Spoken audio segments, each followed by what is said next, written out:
वक्रतुण्डं च एकदन्तं द्वितीयकं तृतीयं कृष्णपिङ्गां च गजवक्त्रं चतुर्थकं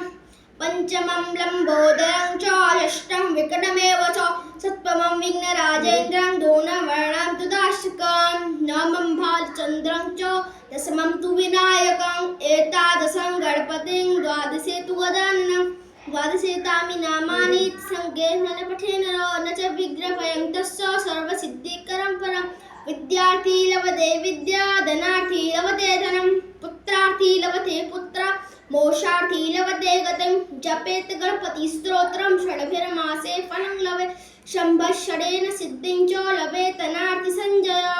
अष्टोभ्याभ्यामणेभ्यश्च लिखित्वाय समर्पयेत् तस्य विद्या वै सर्वै गणेशस्य प्रसादतो गणेशाय नमो नमः।